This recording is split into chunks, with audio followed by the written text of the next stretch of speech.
Time and Date, we look up into the sky. We bring you exclusive footage from eclipses worldwide. We take our mobile observatory to where the action happens. Hi, Stefan. Hi, Anna. We collaborate with experts and observatories across the globe to bring you the best view of celestial events. And we ordered the Devil's Horn just for you. Now, we have to say thank you very much for your images tonight. We explain how and show why it all happens while answering your questions during our live broadcast events. That is a meteor. Find your home and even more details on Time and Date. And subscribe to join us next time.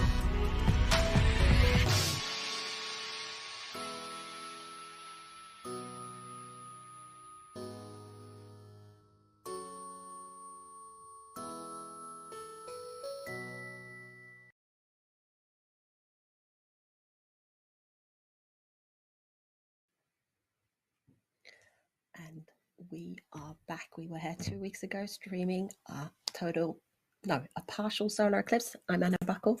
This is Graham Jones, and we're here for a total lunar eclipse tonight from the Time and Date studio in Stavanger, Norway. Next 4 hours, we're going to be looking at a total lunar eclipse. We're in for an hour and 25 minutes of glorious totality. So, Graham, what are we in for? Yes, Anna, as you say, tonight we have a total lunar eclipse. The eclipse started about an hour ago with the penumbral phase of the eclipse. This is where the moon starts moving through the light outer part of Earth's shadow. The partial phase of the eclipse, where the moon starts entering the Earth's umbra, the darker inner part of the Earth's shadow, that is starting in around about 4 minutes from now. On the left-hand side of our screen, we have the timeline showing the various stages of tonight's eclipse. And in the bottom right corner of the screen, we have the UTC clock showing the time right now. At the moment, in the middle of the screen, we have these glorious pictures coming in from the Time and Date Mobile Observatory in Tucson, Arizona. The full moon is looking magnificent there, and we can see the Earth's dark shadow is starting to approach the top of the moon as we see it on the screen. So yes, as you say, we have about an hour and 25 minutes of totality coming up in tonight's eclipse, and we have telescopes lined up across the globe to capture this event. I think we can bring up a map with our stream locations for tonight's eclipse. We've got locations across North America, the Pacific, and Australia. So we've already mentioned the Time and Date Mobile Observatory in Tucson, Arizona. We have 2 feeds coming in from Hawaii. We've got Ichi Tanaka and his team at the Subaru Asahi star camera. And we have Preeti Krishnamurthy and Avinash Surendran, who are the Starry Nights. They have got their telescopes set up in Waimea, Hawaii. We have moonrise coming up tonight in Western Australia. We are again collaborating with Matt Woods at Perth Observatory, and at around about 10:43 UTC, we should be seeing the moon rising in Perth. As always, of course, dependent on the weather. There are some clouds around in Western Australia at the moment, so fingers crossed for our feed from Perth. We also have a feed coming in from New York. This is from Kat Trosch at the Amateur Astronomers Association. At the moment, we have beautifully clear skies in New York. Cat. Absolutely. And one thing to look forward to in New York, around about 10:30 UTC. UTC clock right below us. That's it. Around about 10:30 UTC, we might start to see the moon moving behind the Manhattan skyline as we move towards moonset on the east coast of the United States. So we have a lot to look forward to. tonight? There's a lot coming up, but what is not coming up, unfortunately, are our friends Dave Decker and Gary Hawkins from the San Diego Astronomy Association. They were supposed to be streaming with us for the 5th time. This is the first time they've been completely clouded out and not been able to send us any images. We were supposed to be in Roswell with the mobile observatory. We couldn't stay there. There were clouds, so we sent the mobile observatory west to Tucson, Arizona, and we're happy about that. We're looking at some gorgeous images of the moon here. But Roswell, we're going to go back. There's an annular eclipse next year, so that's why we were trying to do it from there. So we'll see if the clouds stay away for that. Also coming up, we've got an interview with our friend Matt in Perth. We've got Peggy Boleyn in Roswell. We've got our mobile observatory in Arizona. And in about half an hour from now, we're going to be talking to lunar scientist Noah Petro from NASA. So stay with us. Be sure to have a look at timeanddate live. We've got all fun things happening there with information behind the scenes about our partners, tweets of people watching the eclipse from where they are. So stay with us and we'll be back here soon.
And here we are again, and we're looking at some gorgeous images from Tucson, Arizona. That's the Time and Date Mobile Observatory there, bringing us those pictures. We've got some live images from Waimea, Hawaii. That's the Starry Nights, sending us those gorgeous images there. And then we've got this beautiful image coming in from New York. We can see that Earth's darker inner shadow is eating away at all these different aspects of the moon, Graham.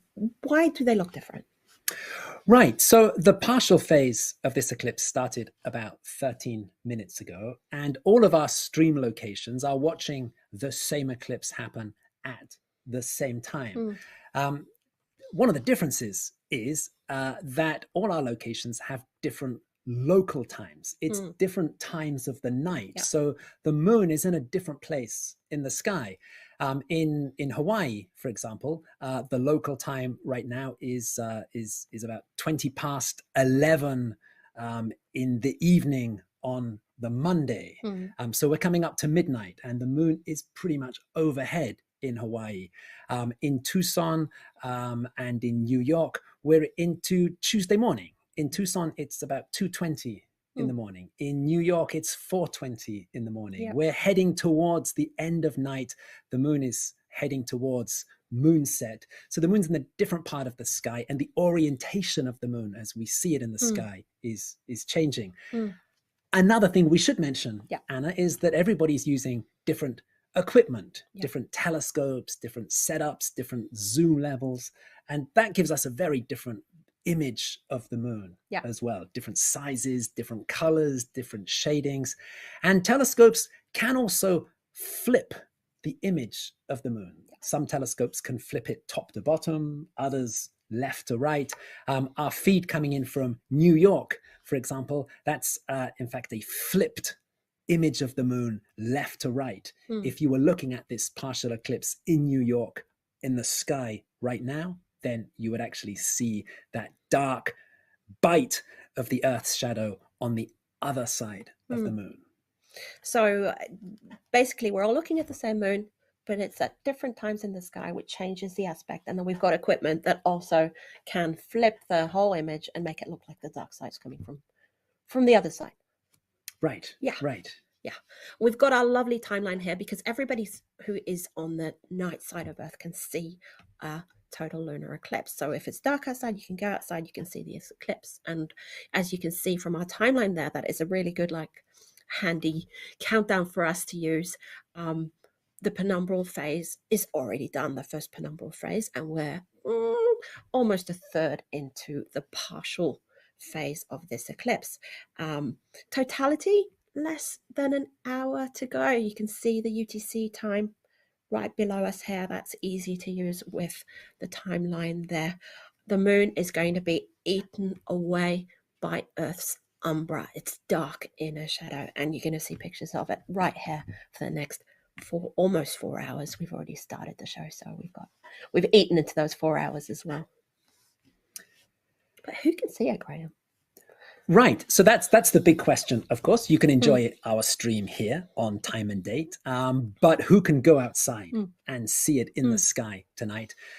Well, as you said, Anna, a lunar eclipse is visible from anywhere on the nighttime side of the Earth. This is a full moon. A full moon is on the opposite side of Earth to the sun. So when the sun sets, the full moon rises and the full moon is up all night.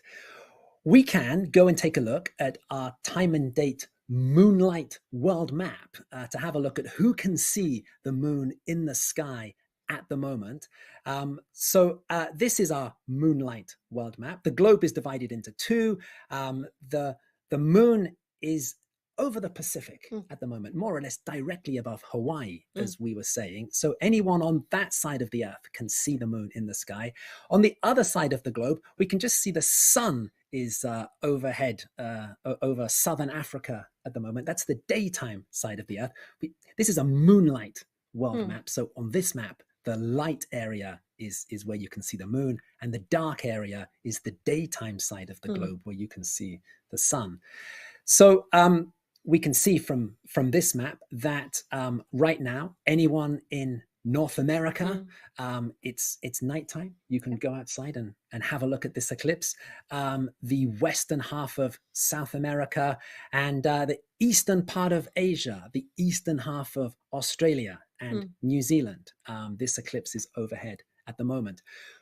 One thing, of course, to mention that the Earth is rotating. So over the next few hours, this moonlight world map will change and the moon will shift to the west. So we will have moonset during this eclipse over the eastern half of North America. And we will have moonrise over Asia and over the western part of Australia, including our stream location in Perth, in Western Australia. Yes, again, looking at the timeline, we still have many hours to go on this eclipse. So as the moon rises, locations in Australia and Asia will see this eclipse at moonrise. Yeah, and we're going to show you it from start to finish. So stay with us. We're going to be back in about 10 minutes. So we're going to be talking to Noah Petro. He's a lunar scientist at NASA, and he's going to explain about the Artemis 1 mission. And it's scheduled to blast off to the moon next Monday. So let's hope that it's going to go. It's rocket science after all. So we know there's a lot of things that have to be in place. In the meantime, go to timeanddate.live for more information about this eclipse. And we'll see you soon.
Welcome back. We are watching this total lunar eclipse on Time and Date. We have 3 spectacular views of the moon on the screen at the moment. In our main screen, we have the view from Tucson, Arizona, from our Time and Date mobile observatory. The moon is getting eaten away by the Earth's dark umbral shadow. We're about half an hour from totality. That's when the entire moon will be covered by the Earth's dark shadow, and it will take on that famous reddish tint. On the right hand side of our screen, we have our 2 feeds from Hawaii. Anna, this is the 3rd time that we've worked with our collaborators in Hawaii. At the top there, we have the stream coming in from Waimea on the big island of Hawaii. This is coming from Preeti Krishnamurthy and Avinash Surendran, who are also known as the Starry Nights. And they've got their telescopes set up on the beach in Waimea. And we hear they're having to contend with big gusts of wind there down by the ocean, but they're giving us beautiful images. Fairly stable view still, so they must have been weighing down that telescope with something heavy. Exactly. Yes. Also from Hawaii, and also the 3rd time we've worked with them, from Ichi Tanaka and the team at the Subaru Asahi Star camera.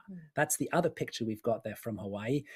This is a camera that is on the top of Mauna Kea, a big volcano in the center of Hawaii's big island. It's positioned next to the Subaru telescope. And if you look very carefully on the right-hand side of the picture coming in from Mauna Kea, you can just see the dome of the Subaru telescope there at the top of this volcano. And yes, we're getting this beautiful wide angle image of the sky there. Because the moon is really overhead, right? In Hawaii, we were looking at that map and we were looking at the moon being very overhead Hawaii. That's right. So on our picture there, it looks like the dome of the observatory is kind of on its side because the camera is having to point straight up because, yes, as we saw, the moon is directly overhead the middle of the Pacific right now. Yep. And now we're going to welcome Noah Petra to the show. Noah is the project scientist for NASA's Lunar Reconnaissance Orbiter mission. Oh, that's a mouthful, but I've managed to do it. He's also a great lunar enthusiast, or a lunatic, as we like to call them over here. And welcome to us, Noah.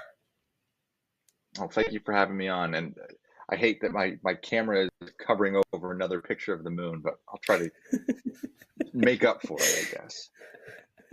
You were just telling us in the break that you were pretty stunned. It's early morning for you, so you have to wake up. But I think you had a bit of a wake up call, didn't you? Oh yeah, I crept downstairs. Don't want to wake up anybody else in my house. Walked outside, and at first, I have an instinct, like you said, to look straight up, to look for the moon, and I couldn't see it. I thought, what's going on? And very low on the horizon here in Washington, D.C. is the moon, and with this beautiful slice taken out of it, I was speechless, which is not great for talking to all of you at 4:50 in the morning, but we'll trundle through it. But we're about half an hour from totality, and what can people expect to see? I mean, golly, when we get to totality, and this is actually the before and after reaching totality are really interesting, because right now you can see there's a significant portion of the moon that is still illuminated by the sun. And so that is so bright that your eyes basically can only see that. But the moment that the moon completely passes into the Earth's shadow, and there's no more direct sunlight reaching the lunar surface, you will see the moon effectively transition to this rusty orange reddish color, which is every sunrise and every sunset getting projected onto the lunar surface. So there will be this I was going to say miraculous. It's not a miracle. It's physics. There will be this transition at totality. And I mean, if my reaction 10 minutes ago of stunned silence is anything, that moment will equally be stunning. And what's the best way to enjoy lunar eclipse, do you think? Well, apart from watching along with all of us here on Time and Date, I think the best way is to be, first of all, at a very lucky spot that can see it. So whether you're in Yeah. DC or in Hawaii, and with clear skies, I think the other important thing is to be in a place that is very free of light pollution. Unfortunately, we can't always control that. You know, I did not go around in my neighborhood last night reminding people to turn their lights off at night. So there's a few, you know, exterior lights on, but if you have a place that's very dim with few obstructions, pretty soon here we're going to be battling the moon being behind trees and buildings. And so if you have a clear spot where you have a view of the horizon, an unobstructed view of the horizon, I think you'll be in good luck. Yeah, yeah. Now, Noah, you're the project scientist for the Lunar Reconnaissance Orbiter mission. This has been orbiting the moon and sending back reams of data since 2009. What is it that we are still learning and finding out about the moon? Yeah, that's a great question. You know, we've been at the moon for over 13 years. We're supposed to last no more than 2 years. So it's far too early in the morning to do the math on that. But what we have effectively shown is that the moon is dynamic. We've always known that the moon has moonquakes. Ever since Apollo, at least, we've known that. But now we're able to, with our high resolution camera and the other sensors on LRO, detect new features that have formed on the lunar surface, specifically new impact craters. So by measuring the amount of change over 13 years, we can predict, well, what's going to happen over 10,000 years or a million years, and basically use this very small observation window that we currently have and say, well, if this is the rate at which new impact craters are forming, well, by gosh, the moon's surface is turning over, is churning much faster than we expected based on pre-LRO observations. And so what we're able to do is take what used to be considered a static moon and say, well, here's how static it actually is. When we understand the moon, we can say, well, it must be like this on Mercury or on an asteroid or on Pluto, and take our understanding and extend it across the solar system. Yeah, yeah. Of course, one of the big moon stories at the moment is the Artemis program. Artemis 1 is scheduled to blast off for the moon next Monday. Why are we going back to the moon with Artemis? Well, and you have to forgive me for every once in a while for turning my head. I'm trying to orient myself so I can figure out what we're seeing in the picture there.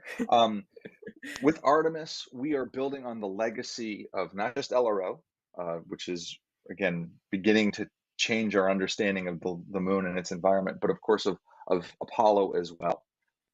By exploring the moon, we hope, well, first of all, find volatiles, water that we could use to sustain an extended presence at the lunar surface. What we want Artemis to be is not just Apollo 2.0. What we want to do is take the lessons from Apollo, build on it, and extend the time that we're at the lunar surface, not just from 3 days to 6 days, but from 6 days to weeks to months, to have a sustained presence of humans on the lunar surface, learning how to live on another planetary body. Why do we want to learn how to live on another planetary body? Well, we want to go to Mars. So to do that safely and successfully, we have to learn how to live off of our planet. And in my humble opinion, the next best place to do that is off of the moon. And of course, where we go for the moon, the south pole of the moon has an incredibly dynamic environment. We know that some of the coldest temperatures in the solar system are found deep within craters that receive no direct sunlight. We know that there's volatiles at the surface of the South Pole. We know that there are ancient rocks that can reveal the cratering history of the early solar system. So, you know, to think of our exploration of the South Pole by Artemis as being a bit of a time machine. We're going to be taken back to processes, events that were happening over 4 billion years ago, as well as what's happening today. Even though right now a portion of the moon is being blocked from the sun, normally we have the beautiful solar rays and solar energy hitting the lunar surface. And so learning what happens when that process is going on is really important. And so Artemis will give us this opportunity to learn about ancient past, the present, and then apply that to understanding of what is going to happen to the Earth, to the solar system in the future as well. Wow. Well, that's a lot.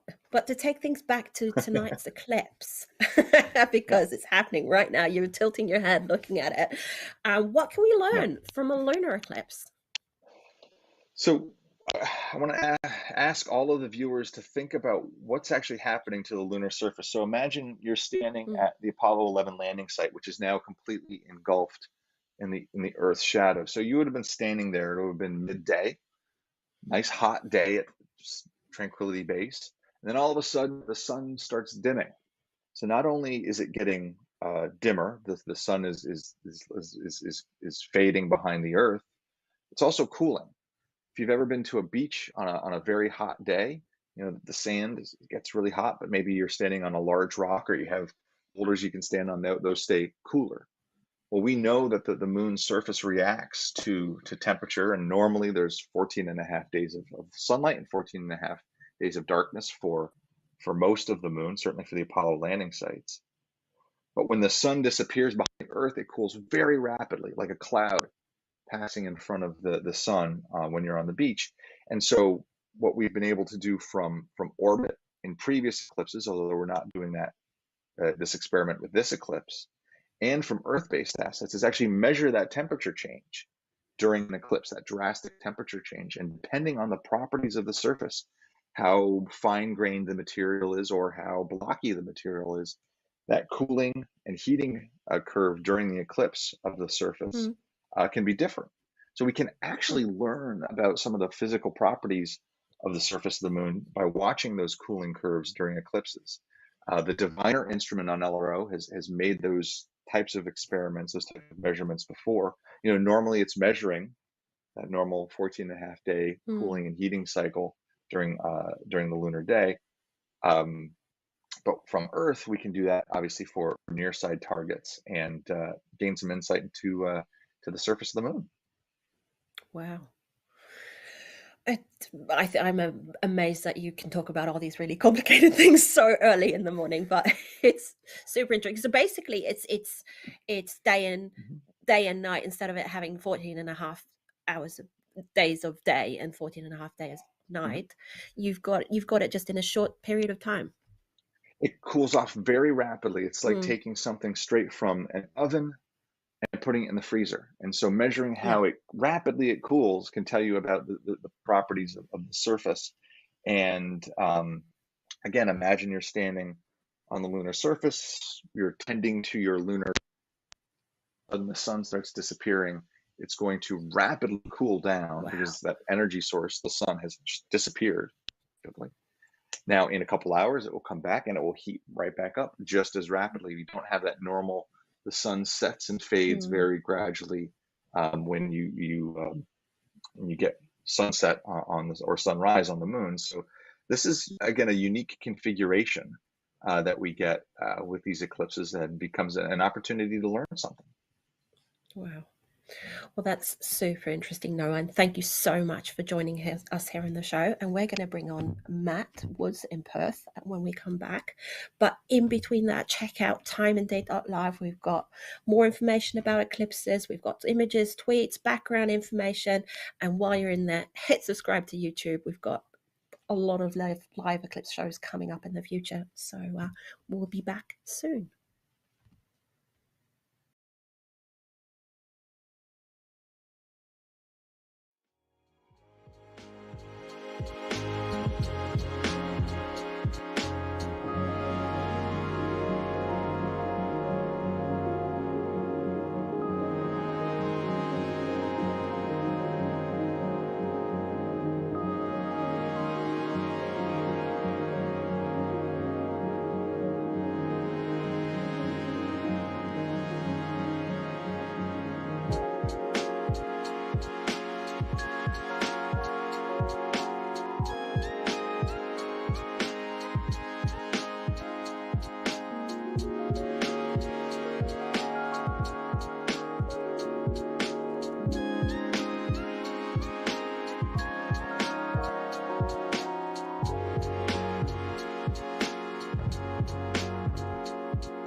welcome back to Time and Date. We are watching a lunar eclipse. And for the past hour or so, the Earth's dark shadow has been eating its way across the face of the moon, turning it darker and darker. And now we are just a few minutes away from the start of totality, when the whole of the moon is covered by Earth's dark shadow. And that's when it takes on this famous blood red color. We can already see it here on the screen. Right. So on the screen at the moment, we've got 3 different views of this eclipse. On the big screen there, we have from Waimea in Hawaii, we have a moon that does look like a reddish, orangey-ish blood moon.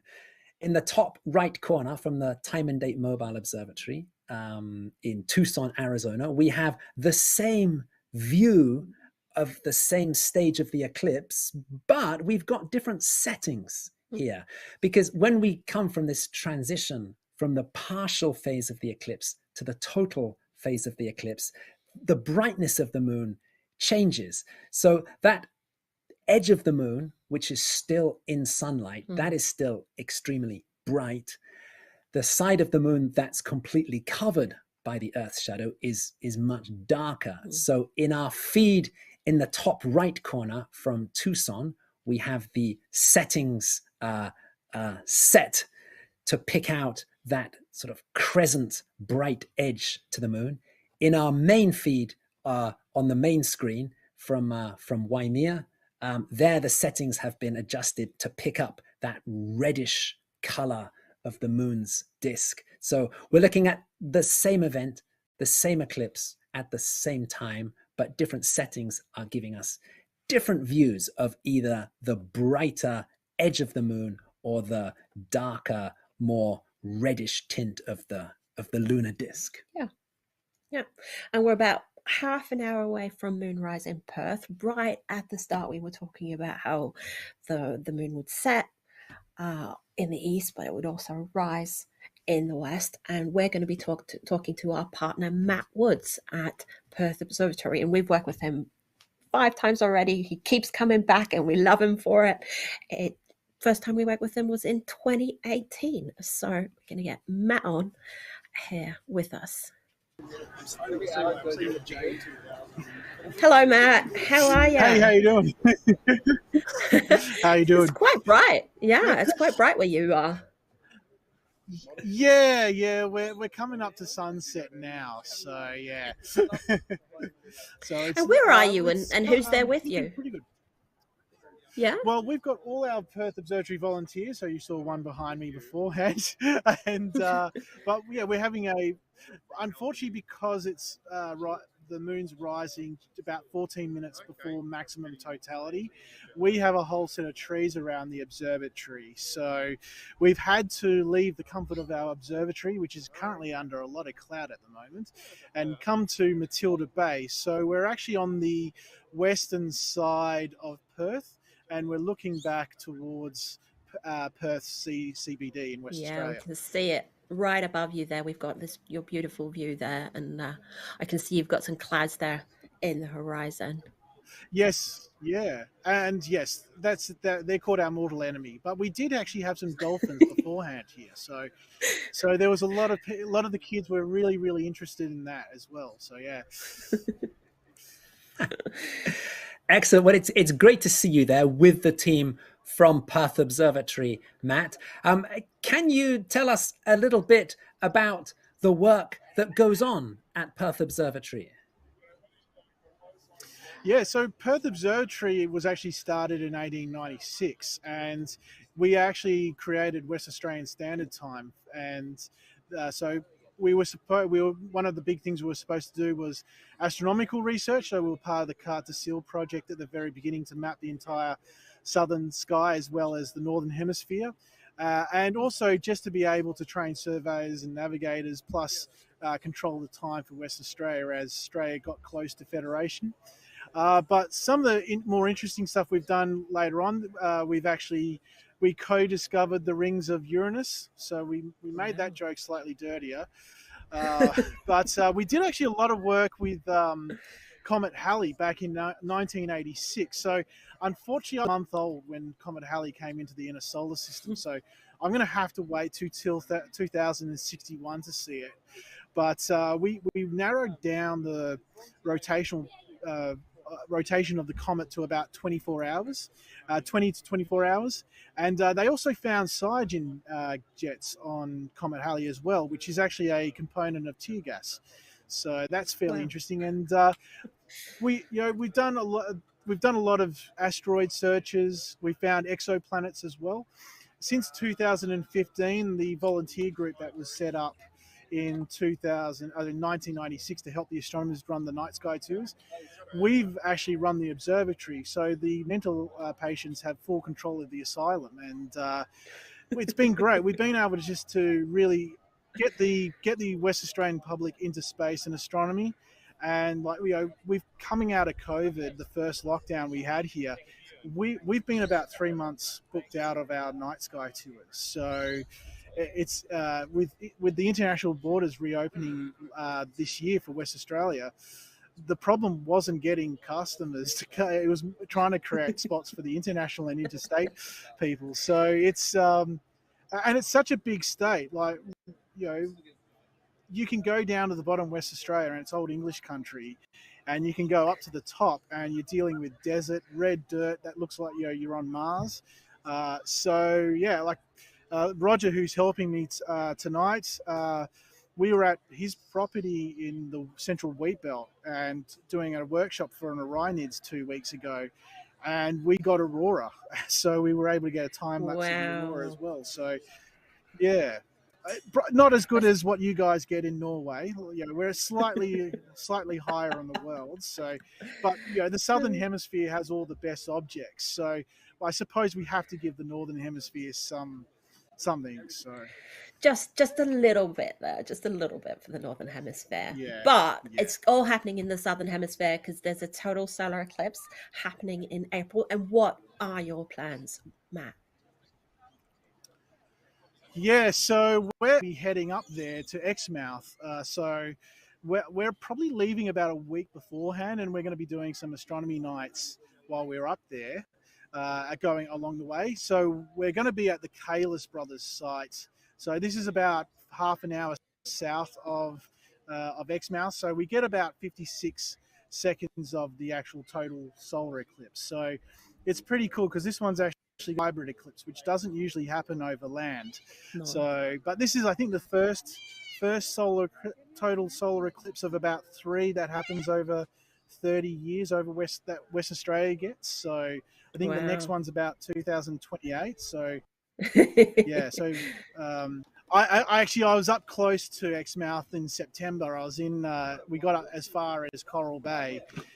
It was very hard to leave Coral Bay. There's a reef there called the Ningaloo Reef. So we got there a little bit early and got to snorkel that, and it's a pretty it's a pretty amazing spot. So, but yeah, Exmouth is definitely going to be pretty cool to be there, and it's a small town. It's about 2,000, 3,000. So it's probably a little bit like Madras in Oregon for the Great American Solar Eclipse. So they've started to really get ready for maybe 10 to 50,000 people to arrive. So yeah. Okay, well that's yes, that really is something that we're getting excited about. For next year. We're getting worked up. Absolutely. and don't worry, we'll look after Stefan when he gets here really well. So we'll get him back to you in one piece. So. Well, that's great. Yes, we've got Time and Date's very own Stefan Torsen will be coming and joining you. So yes, thank you for looking after him there. And no worries. Matt, we'll make his trip to Santorini a few years ago. It seemed minuscule to what we can do with him here. Well, that's terrific. And hey, Matt, thank you very much for talking to us this evening. So we can see you've got the sun setting behind you there, and then looking towards the east. We're about 25 minutes from moonrise, but it's going to take a while for the moon to clear those clouds on the horizon. Yeah, I don't know whether we're going to be able to see totality, but we should probably be able to get the second partial phase. So yeah, it'll be interesting to see how we go. It's just going to be a shame because this is going to be the last total lunar eclipse that we're going to get till about September 2025. So yeah, I'll have to savor this live streaming because we won't be live streaming a total solar eclipse for you till then. Well, look, hey, Matt, really, thank you very much for joining us today, and thank you to you and in Australia. So, well, exactly, yes. So, Roger say I'm jinxing it. So, yeah.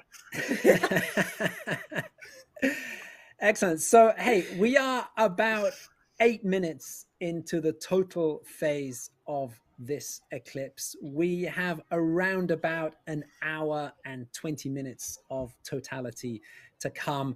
We have a beautiful image of the red tinted moon on our main screen there, coming from the Time and Date Mobile Observatory in Tucson, Arizona. So sit back, relax, and enjoy the view. Keep an eye on timeanddate.live, where we have pictures from around the world of the event as it's happening. And Anna and I will be back with you very shortly. Just as the moon is rising in Perth, we're also heading towards the moon setting behind the skyline from our feed in New York. So that is the next highlight coming up. So stick with us on Time.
You're watching Time and Date, and we are watching a total lunar eclipse, and we're about 25 minutes into totality.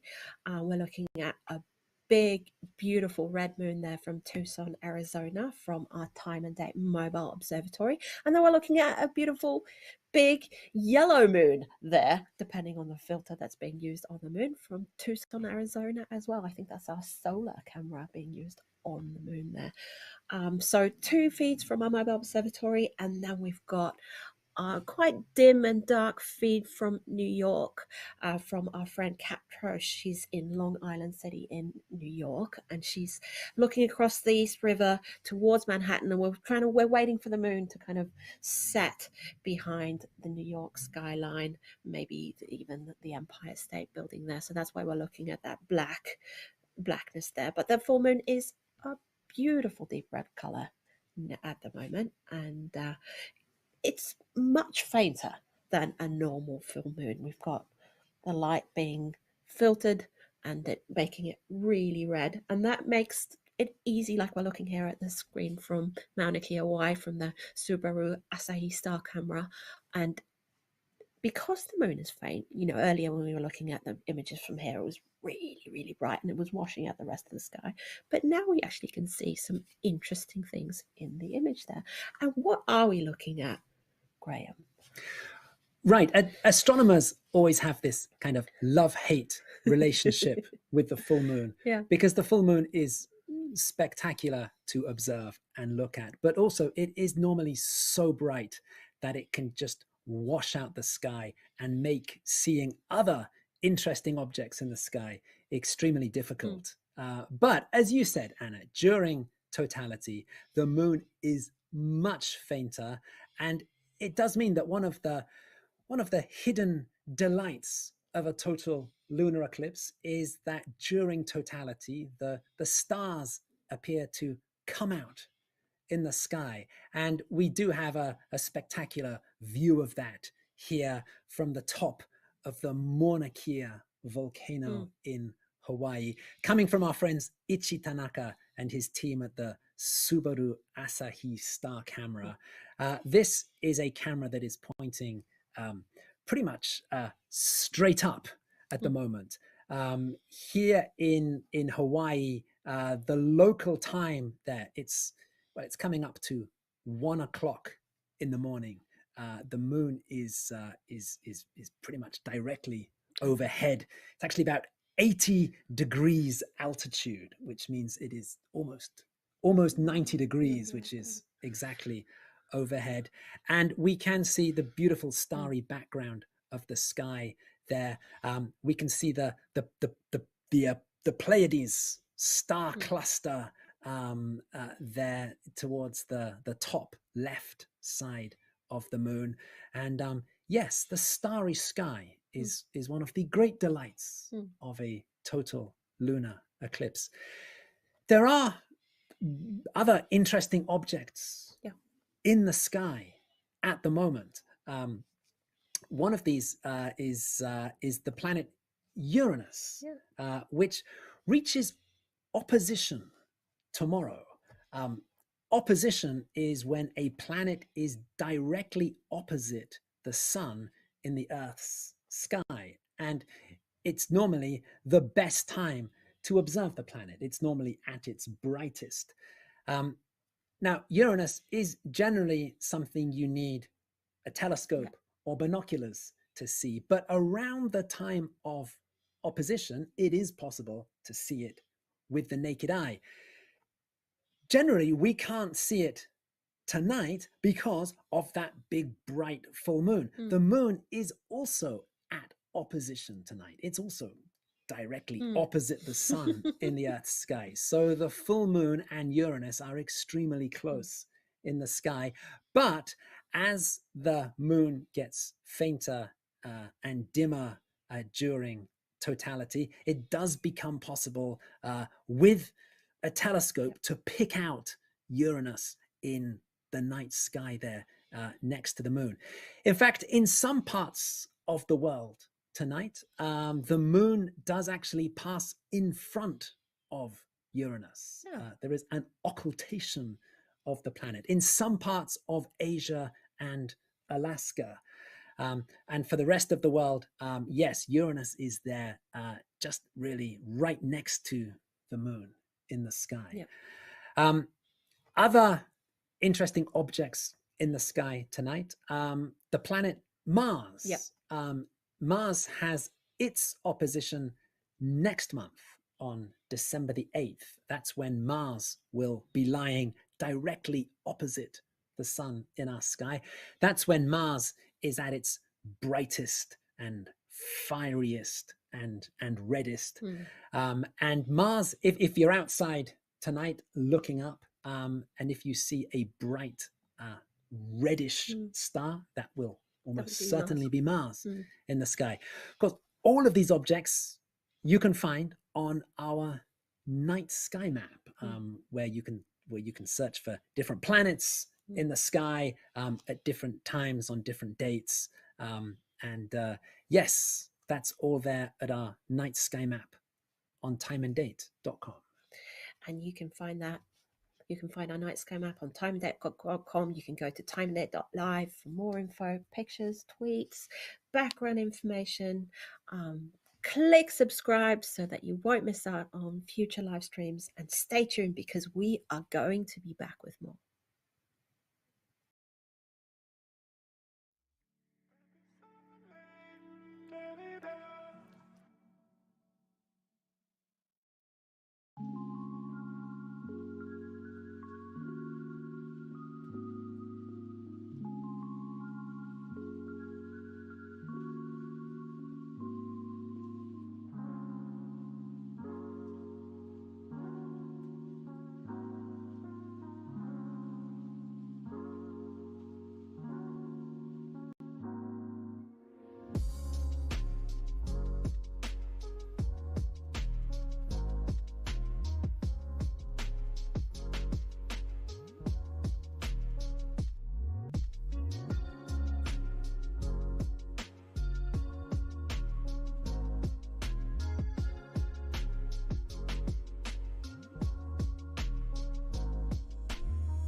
Welcome back. We're watching a lunar eclipse on Time and Date. The moon is moving through the Earth's shadow in space. And right now, we are in the total phase of this eclipse. The moon is completely within the Earth's dark umbral shadow, and it's taken on this reddish color. Totality during tonight's eclipse lasts for 1 hour, 25 minutes, and we are just over halfway through that period. Yep.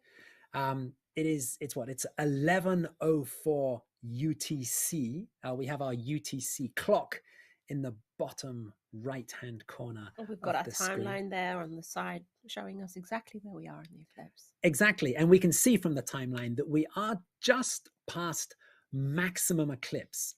That is the point where the moon is at its deepest point into the Earth's shadow. That's when the moon is at its faintest and at its reddest. So now for the rest of the eclipse, the moon is going to be slowly moving out of the Earth's shadow. We still have about 35 minutes of totality to run.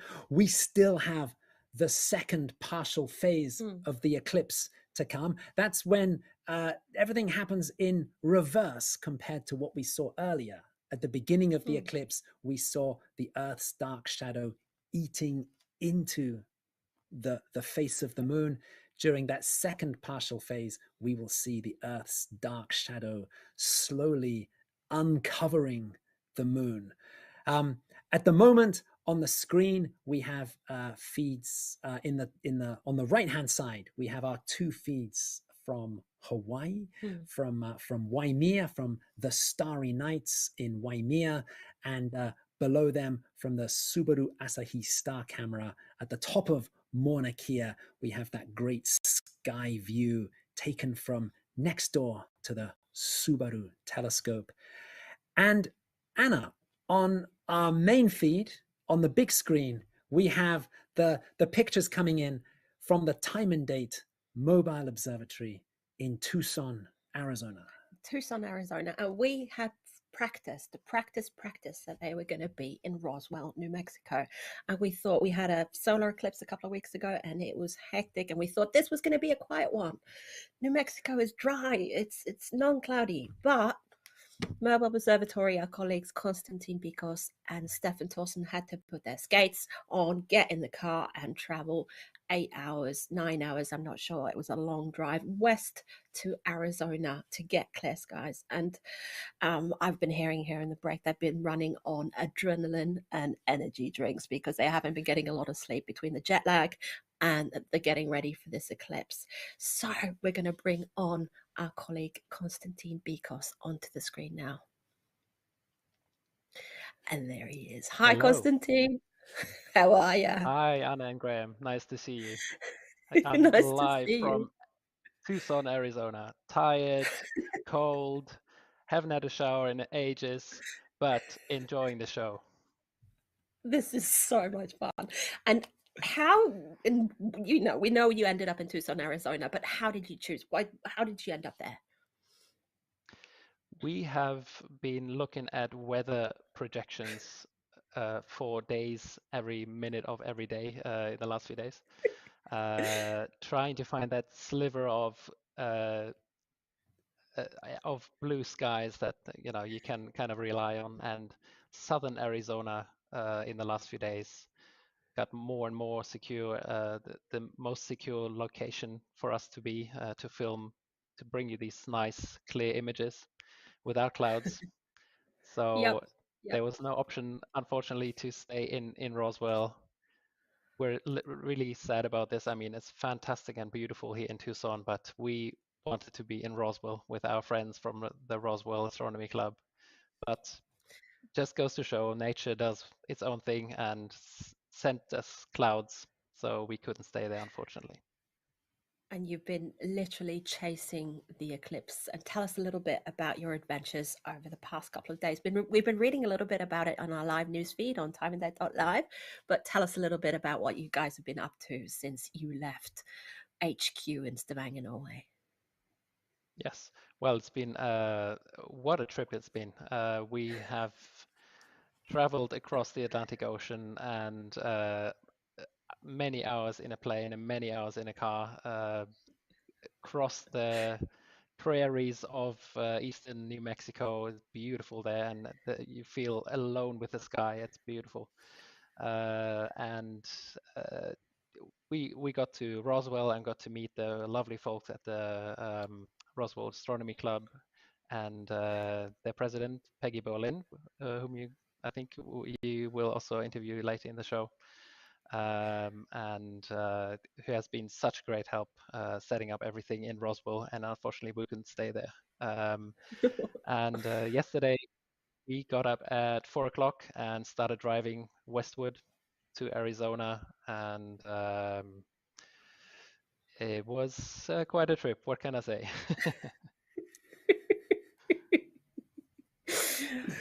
Wow, yeah, that is quite an eclipse chasing adventure you've had. Literally. So Constantine, I mean, it's now it's 10 past 4 in the morning in Tucson, so we are heading towards the end of the night and sunrise, and the moon is going to be setting. I think we're going to be losing the moon there round about the end of the partial phase of this eclipse. Yes, correct. How is the sky looking now, sort of between the moon and the horizon where it's going to be setting? Is it all clear skies all the way down? Is there any cloud lurking? It's the weather forecasts were right, so at least we got that one right in the bag. So yes, the skies are clear. It's looking perfect.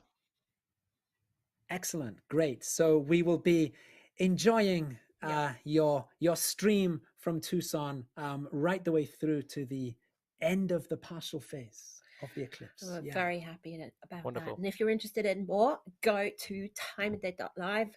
There you can read about Constantine and Stefan's adventures. And we will be back here with this beautiful moon from Tucson, Arizona soon.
You're watching a total lunar eclipse on time and date, and we've got another 20 minutes of left of totality. The moon is looking still very big, beautiful, and pink there.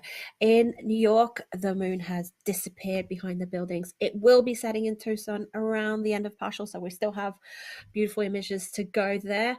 In Hawaii, it's still nicely overhead. We can see that up there in the corner in Waimea.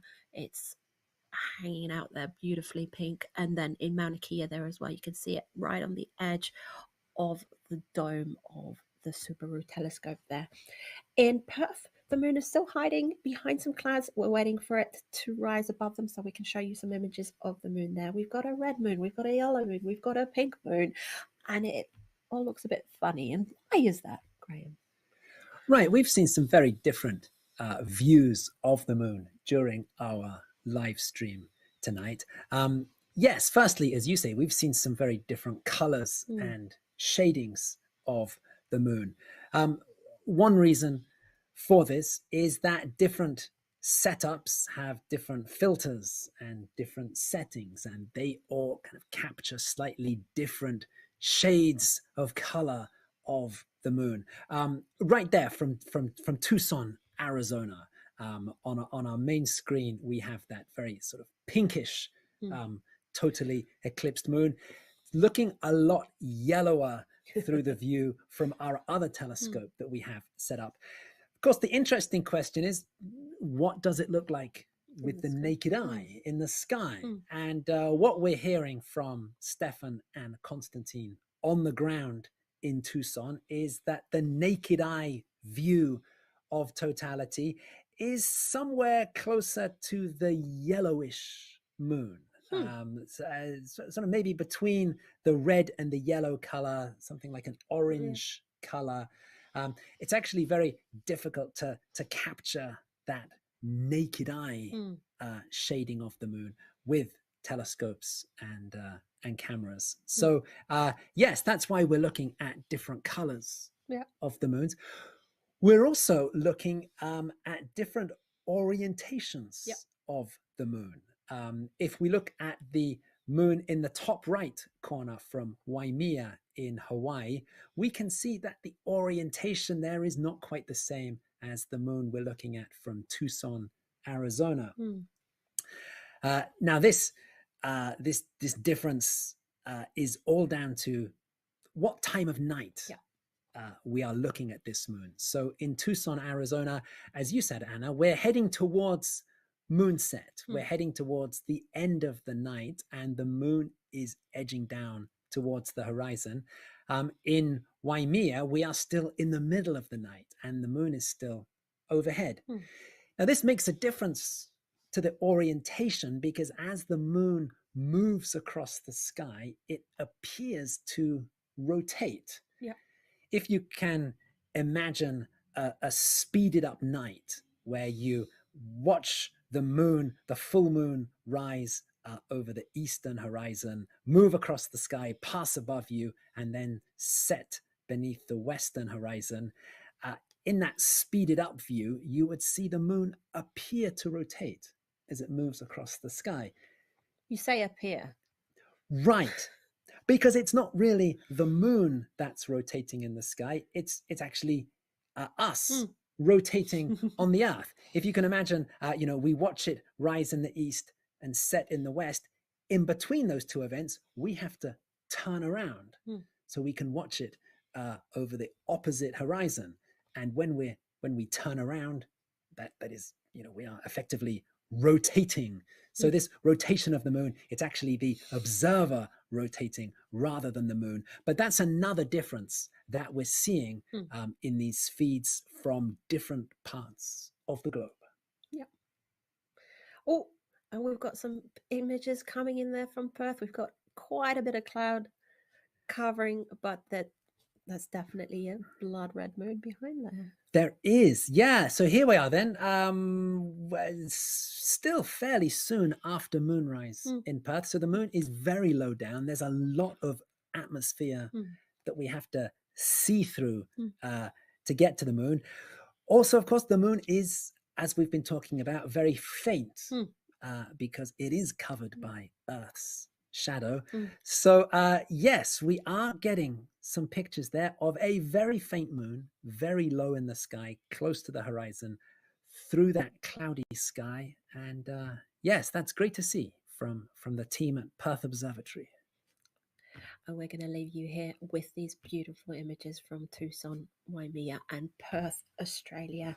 Make sure to check out timeanddate.live for more info about the science of lunar eclipses, and we'll see you back here soon.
You're watching a total lunar eclipse here with us at timeanddate.com headquarters in Stavanger, Norway. Now, we're looking at some beautiful images from across the globe. We've got Perth all the way in Western Australia, and then in the middle there in the Pacific, we've got Waimea, Hawaii. That's the starry nights helping us out there. And we've got Tucson, Arizona, our mobile observatory there, showing us a bright yellow image of the moon. And we know that that's got to do with filters and all kinds of stuff. And maybe Perth's got it right. They were talking about an orangey mid-yellow color of the moon. Maybe they're the closest to what you can see with the naked eye. We're not. It's hard to know, but finally, Perth Observatory, the moon has risen and is above the clouds and above the atmosphere, and we're getting some gorgeous, gorgeous images of a totally eclipsed moon there. But we can see that totality is ending pretty much right about now if we're looking at UTC time there and looking at our timeline there on the side, and you can see right at the bottom there on Perth's image of the moon there that it's getting a little bit brighter, a little bit whiter there. So we're going towards the end of totality, but we still have the second partial phase to enjoy. That's the phase where the moon's shadow recedes, where everything happens in reverse, and the moon's shadow recedes from the surface, the Earth's shadow, not the moon's shadow. You have to correct me when I say things wrong. It's looking big, it's looking beautiful, and Graham's going to give us some science about this. Well, as you say, Anna, yes, the moon is looking beautiful and enormous on our screen here.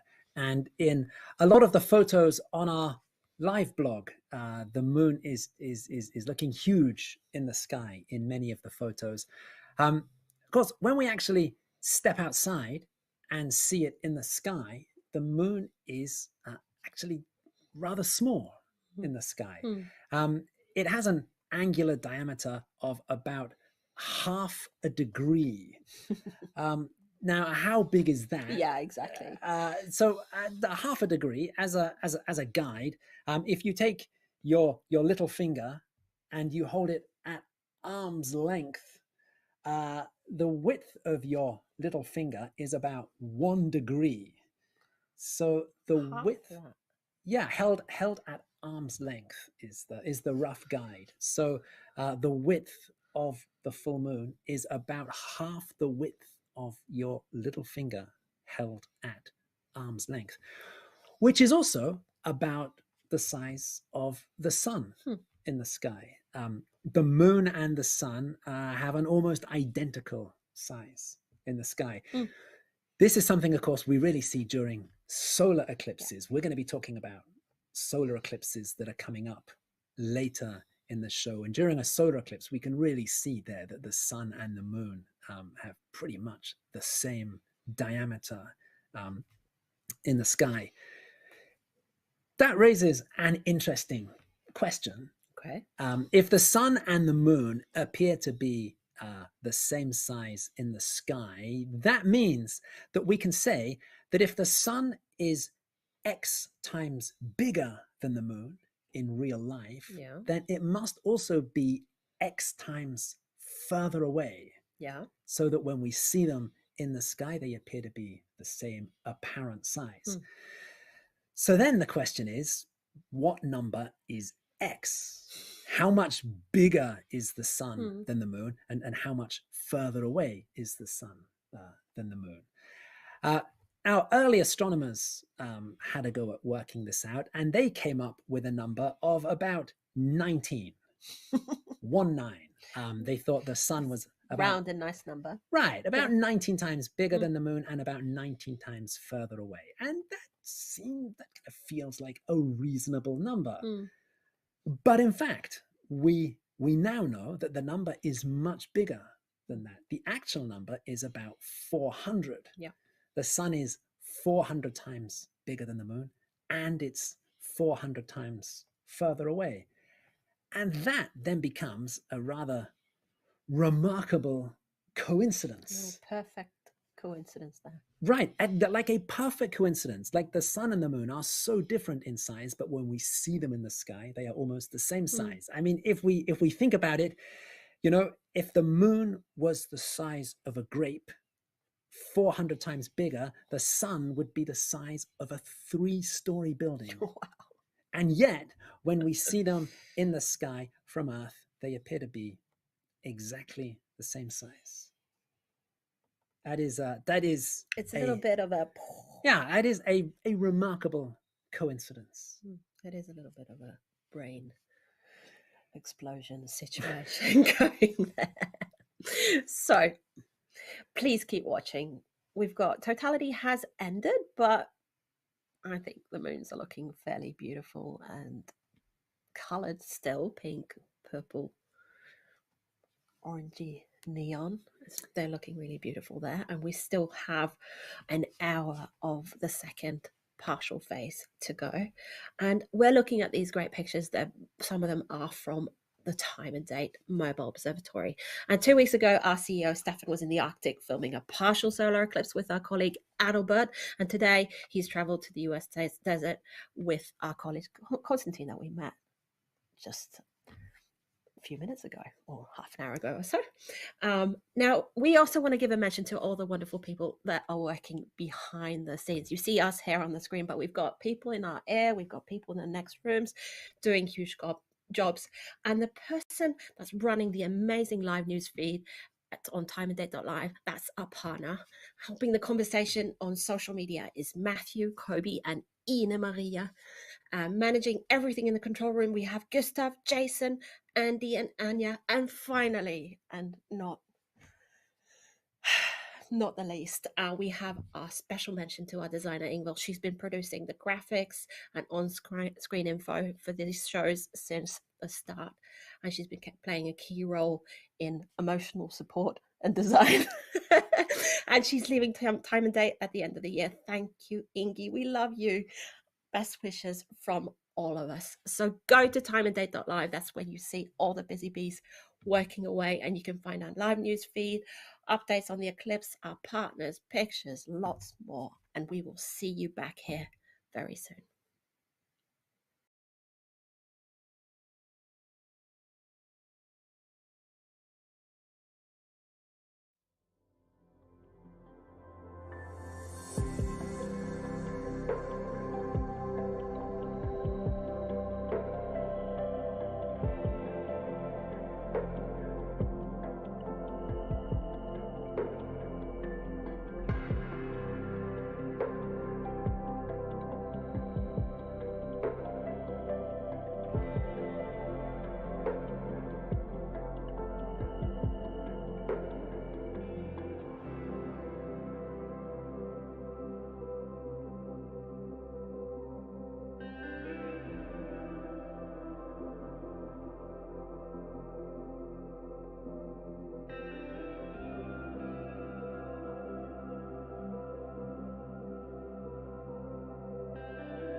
You're watching a total lunar eclipse with Time and Date here from the Time and Date headquarters in Stavanger, Norway. We've got about 50 minutes to go of the second partial phase. Earth's dark shadow is moving away from the face of the moon. Looking down at the clock there, 12:01 UTC, and looking over at our timeline there, where we're seeing that we're at the end of totality. We're actually quite into the partial third into the second partial phase there, but we've still got plenty of action going on in the sky still, so don't go away. This is the last lunar eclipse until 2025, but I have some amazing solar eclipses coming up. We've been talking to Matt about the eclipse coming up in Australia in April, and then we're going to be talking to Peggy Bolen from the Roswell Astronomy Club later on, interviewing her later on in the show. And yeah, Graham, there's some exciting stuff still happening in the sky.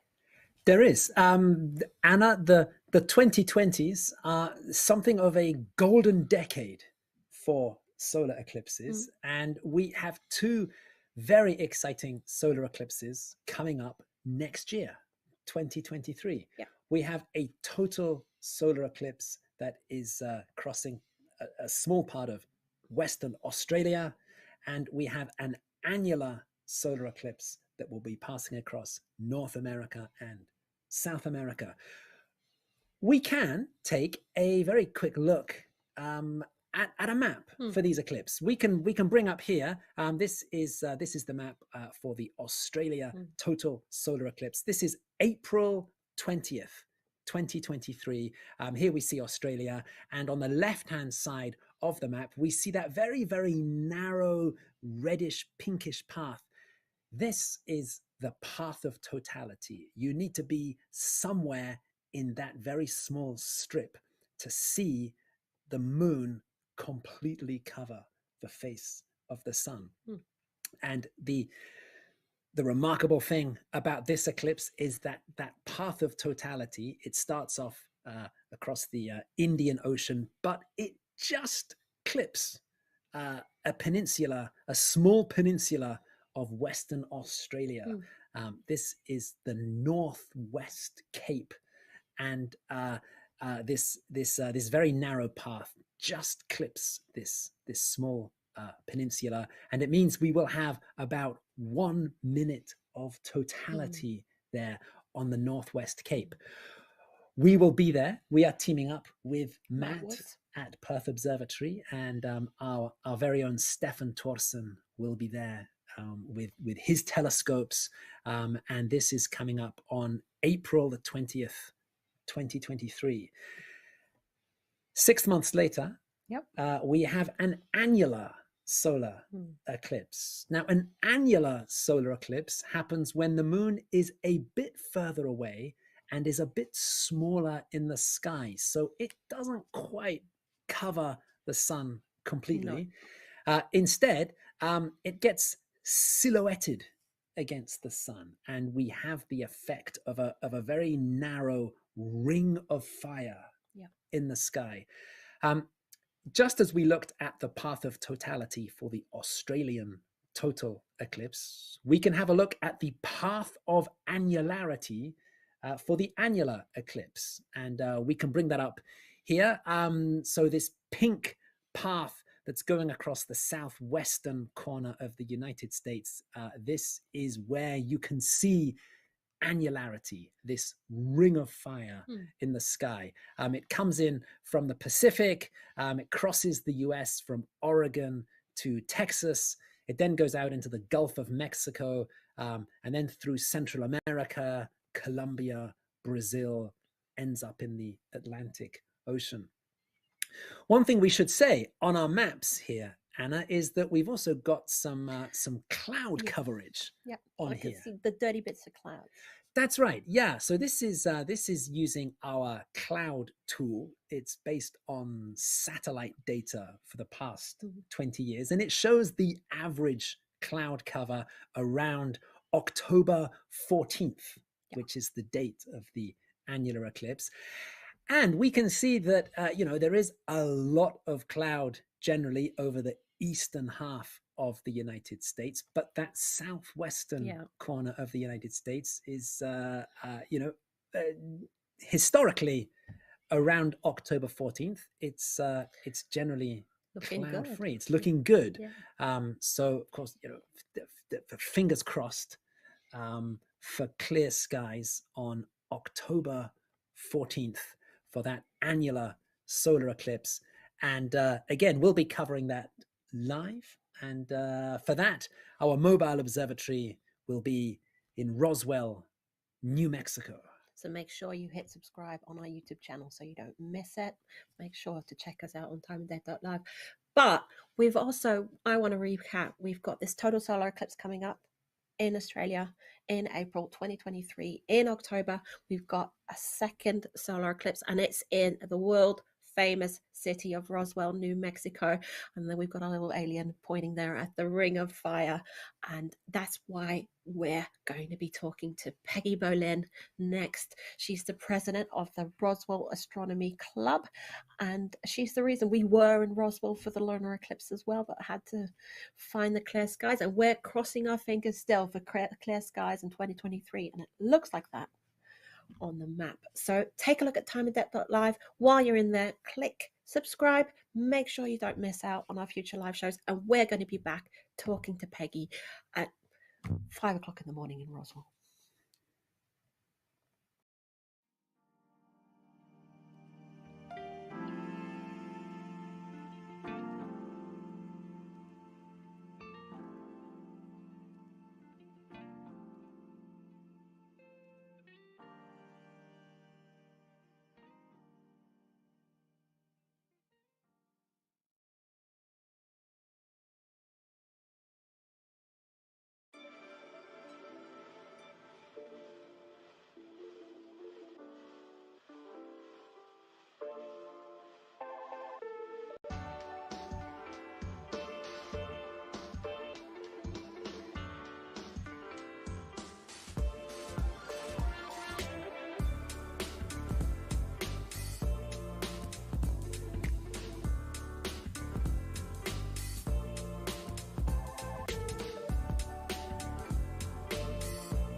You're watching timeanddate.com. We're streaming this total lunar eclipse from across the globe. The moon has already set in New York. We can't see it here on our screen. We've got two moons there going from Tucson, Arizona. The moon will set near the end of partial there, but it has just risen, or almost just risen, in Perth in Western Australia. They've got some beautiful clouds going across there from footage from Perth Observatory, but they're not at the observatory. They're on the beach and looking at that beautiful eclipsed moon. So we've got a lot of things happening on the screen here, and there's about to be more. We've managed to catch up with Peggy Boleyn. She's the president of the Roswell Astronomy Club, and our mobile observatory, they're streaming from Tucson, obviously, but they were supposed to join her in Roswell. So Peggy, commiserations on the weather. How are you? Where are you? Here I thought we were going to have blue skies, and nope. I woke up at 4 o'clock this morning, cloud cover, 100%. I'm like, shoot. And you're in the right place for clear skies, but where are you right now? Obviously, you're not on a rooftop in downtown Roswell. No. I'm sitting in my family room in west part of Roswell. So I stepped outside, still cloud covered. I'm like, darn it. So, yeah. And it's very early morning for you there. Yeah. Yes. It's what, 5:30-ish for you in the morning? 5:20, I guess it is. 5:30. Local time. So, yeah. So early. So thank you for getting up and talking to us anyways. Yeah, thanks for getting up, Peggy. And we're so disappointed that our mobile observatory team is not there with you on a rooftop in downtown Roswell at the moment. But we know that Stefan and Konstantin spent the weekend with you there. You were doing some looking ahead to the solar eclipse next year, and they were meeting some of the Roswell Astronomy Club as well. And yes, how was the weekend with the mobile observatory team? Oh, they're wonderful people. We had so much fun. We went out to lunch together, and then they came over to my house for dinner. And then we went out to dinner the following evening. And so we had good connections with them, and we talked a lot about next year, which is great. So we're getting some plans for next year. Yeah, excellent. And we're definitely excited about collaborating with you again next year. Peggy, could you tell us a little about the Roswell Astronomy Club? Sure. The Roswell Astronomy Club has been around for over 50 years, and we have over 30 members. It's a nice sized group. We are pretty active in the community. When there's events, we go. Like we had the Dragonfly Festival. We had a table there. At the Science and Art Festival in Roswell, we had a table there. So we're trying to get out to the public and get them to understand about that there is a club, Roswell Astronomy Club, and that we do moon gazes and star parties and other things, so that people can see the moon through the telescope, can see Saturn and Jupiter and some other celestial beings through, or bodies, not beings, through the telescope. But anyway, so it's a good club. I mean, and we've got some real good active members, and so it's nice. They're good people. Yeah, it sounds terrific. And hey, so we're just under a year to go until this big annular solar eclipse. We were looking at a map earlier, and the path of annularity crosses the southwestern corner of the United States from Oregon down through Texas. Peggy, for anyone that's starting to think ahead and plan ahead and is looking at a map and thinking where to go for this eclipse, why is Roswell a good place to come for next year's eclipse? Well, it's not a huge city. like Dallas or Albuquerque. It's not a teeny town. We have a lot to offer, being a city of about 50,000 people. We have good hotels. We have great restaurants. There's a lot to see in the southeast area of New Mexico that people don't realize. Carlsbad Caverns, for one, is one of the national parks. We have Bottomless Lakes, Bitter Lake National Refuge. Hey, we have aliens here. We have UFOs. I mean, our downtown is so quirky and adorable. The UFO museum. Our McDonald's is in the shape of a spaceship. I mean, we have all these. If you like aliens, this is the place to go if you're going to see something cool, fantastic, having to do with a solar eclipse. So Roswell's a nice place to be, and plus, hopefully, we'll have clear skies. I mean, we normally do. So this is like a weird thing, having cloud cover like this. So don't be afraid. And plus, one thing that people, outsiders, if you're trying to book a room right now for this annular solar eclipse, a lot of hotels in Roswell have not heard, or probably aren't aware, that we're going to have people showing up here, and so they might not have done anything with the prices of the hotel yet, as some places do. So, it could be a good thing to get your hotel room now, and then instead of waiting till March or September. September would be bad probably, because by then, hopefully, the public will know. Yeah, excellent. And hopefully we've got the bad luck with the clouds out of the way with this eclipse. Exactly. And so at the next eclipse, we'll be back to the famously clear skies of New Mexico and the Southwest. And you've got me really excited, yes, Peggy, to come to Roswell next year, and hopefully we will be there. Yeah, absolutely. That's the plan. We're nearing the end of this eclipse. We've still got the end of the partial phase to enjoy, so stay with us. Check out timeanddate.live for updates about the eclipse, and thank you, Peggy, for joining us, and we will be back. You bet.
You've been watching a total lunar eclipse here on timeanddate.com.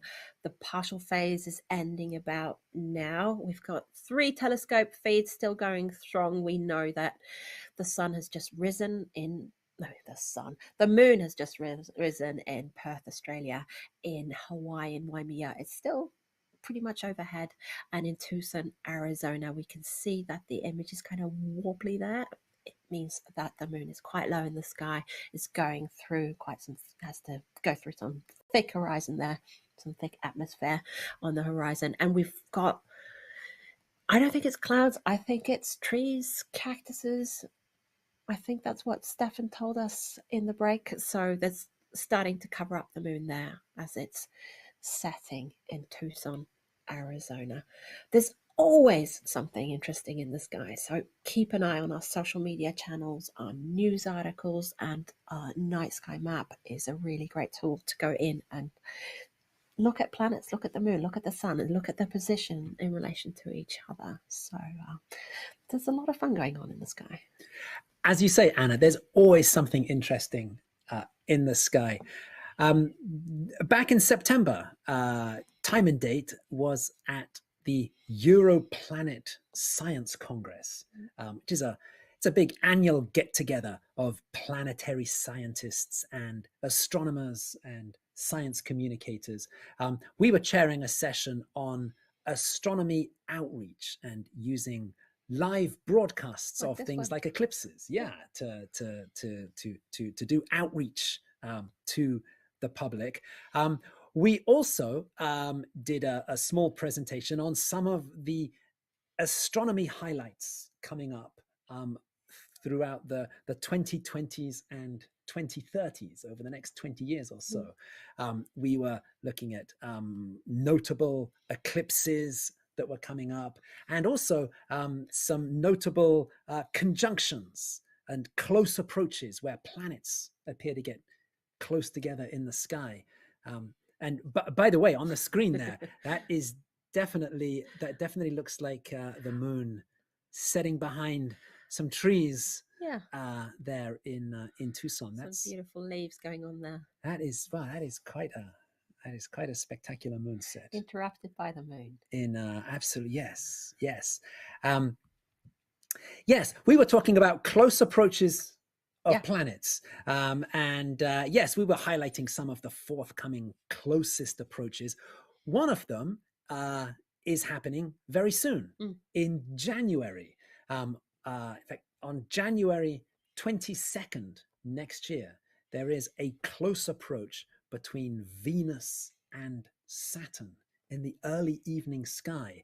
And I think we can just very quickly bring up an image from our night sky map, which is showing the view from New York on the evening of January 22nd.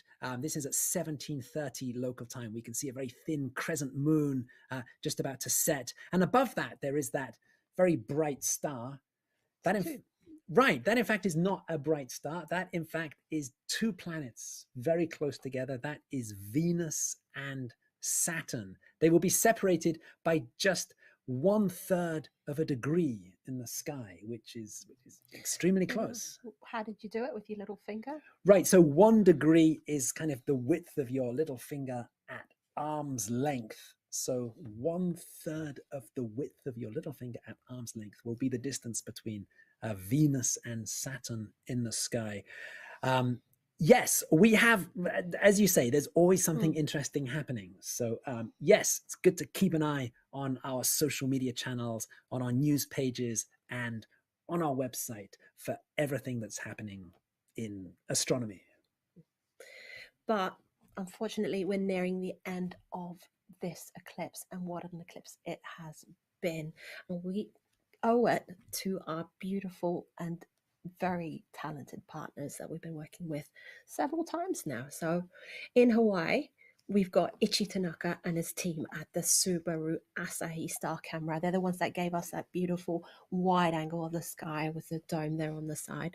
Also in Hawaii, the Starry Nights, and we're all still looking at images of the moon from Waimea, Hawaii. That's Preeti, Krishnamurti, and Avinash Surendran there. In Perth, we were talking to Matt. He's our favourite Australian. He was with Perth Observatory. I think, yep, we got the moon up there right in time. In New York, Kat Troche from the Amateur Astronomers Association was streaming us images of the moon there, and the moon has set in New York. Alas, in San Diego, Dave Decker and Gary Hawkins, their 5th time working with us, they had to just give it up. San Diego Astronomy Association did not have any good luck with the clouds this year. Peggy Berlin, we just talked to her, and her colleagues at Roswell Astronomy Club have been really helpful, making Stefan Towson and Constantine because very, very comfortable and happy there in Roswell, Australia. And there they are in Tucson, Arizona. We see moon is covered by leaves there. They can finally get some rest. So thank you so much. Check out our newsfeed on timeanddate.live. We've put all kinds of resources there, links to our astronomy tools, our night sky map, all the good things that we do here at Time and Date. And make sure to subscribe to YouTube. We've got solar eclipses coming out of our ears next year, so we're excited about that. We're going to leave you with these gorgeous pictures on the screen, but from me, Anna Buckle and Graham Jones. We'll see you in April.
Time and Date, we look up into the sky.